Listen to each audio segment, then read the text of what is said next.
My name is Thomas and I tell a story in Hindi. उसके बाद एक राजा थे, उन्हें कहानी सुनना बहुत पसंद था। उन्हें कोई भी अपनी कहानी से संतुष्ट नहीं कर पाता था, क्योंकि वह कहानी के अंत होने पर भी उसके बाद सवाल करते थे। उस राजा ने एक दिन घोषणा की कि जो मुझे सबसे अच्छी कहानी सुनाएगा मैं उसे अपना आधा राज्य दूंगा, और जो नहीं सुना पाएगा मैं उसका कान काट लूँगा। बहुत से पुस्तकें आए पर किसी ने भी उनको संतुष्ट ना कर पाए और आखिर में अपनी कान कटवा कर चले गए। अब एक किस्सा अभी भी बचा हुआ था जिसका नाम सुगंध लाल था। उसने अपने मन में सोचा कि क्यों ना मैं भी एक बार जाकर कोशिश करूं। मैं अगर कोशिश करूंगा तो शायद मेरी कोशिश सफल हो गई और मुझे आधा राज्य मिलेगा, और वरना मैं भी औरों की तरह अपने कान कटवा लूँगा। वह महाराज राजा के पास पहुंचा। वो सबसे पहले बोला, प्रणाम महाराज, मैं आपको एक कहानी सुनाना चाहता हूँ।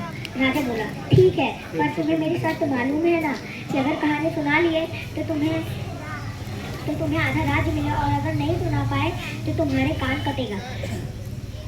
सुगंध कहा, हाँ महाराज मालूम है, पर मेरी भी एक विनती है कि मेरी कहानी खत्म होने तक आप मेरी कहानी सुनते रहेंगे और किसी की नाम भी ना लेंगे।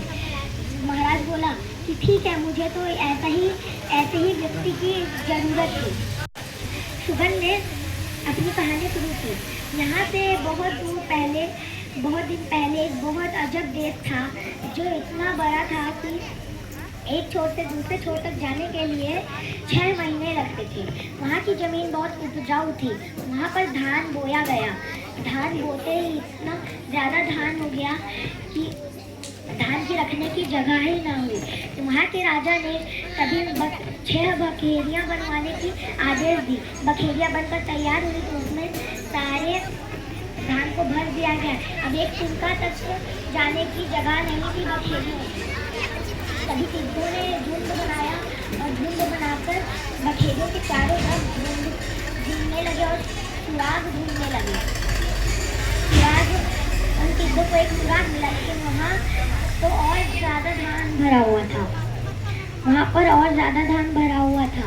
तो एक मुख्य टिड्डे ने कहा कि मैं यहाँ बैठता हूँ और तुम लोग मुझे ठेलो, मैं अंदर जाऊँगा तो थोड़ा बहुत रास्ता बनेगा। मुख्य टिड्डे ने सारे टिड्डों ने ऐसा ही किया। सारे टिड्डों ने ठेल कर मुख्य को अंदर भेजने की बहुत कोशिश की, पर अंदर नहीं जा पाया। मुख्य टिड्डे की हालत पतली हो गई, पर कोई अंदर जा सका। पर कोई अंदर न जा सका। फिर और टिड्डे आए और मुख्यमंत्री को जैसे तैसे करके अंदर ठेल ही दिए। मुख्यमंत्री ने अपने मुंह में थोड़ा सा धान दबाया और उन लोगों को कहा कि मुझे अब बाहर खींचो। फिर सबने ऐसा ही किया, सबने खींचा। और उसके बाद दूसरा टिड्डा भी ऐसे ही ठेल खाल के अंदर गया। उसके बाद वो भी खींच कर निकल गया। ऐसे ही जब राजा कहता, उसके बाद तब तक सुगंध एक टिड्डे की मात्रा बढ़ाकर उसे दे देता। और जब एक दिन और एक रात बीत गए, पर सुगंध की कहानी में कुछ भी बदलाव नहीं हुआ। तब राजा थक हार कर अपने मन में सोचा कि मैं अभी अपने हालत से मजबूर हूँ। मैं तो अभी इसे रुकने भी नहीं कह सकता शर्त के मुताबिक, और मैं उसके बाद कहना भी नहीं छोड़ सकता, क्योंकि मेरी आदत है ऐसी। और 2 दिन और किसी तरह राजा ने जैसे तैसे किया। उसके बाद सुगंध को कहा, माफ़ कर दो भैया, अब मुझसे नहीं होता, अब कुछ नहीं होगा, हाँ ले लो अपना आधा राज्य। सुगंध आधा राज्य पाकर बहुत खुश था। इस कहानी से हमें यह सीख मिलती है कि हमें कभी भी अपनी आदत पे ज़्यादा जोर नहीं डालना चाहिए, और कभी तो इतना ज़्यादा शर्त नहीं रखना चाहिए, वरना कोई चीज़ ज़्यादा मिल जाए तो ऐसे ही हानि होगा। Thank you.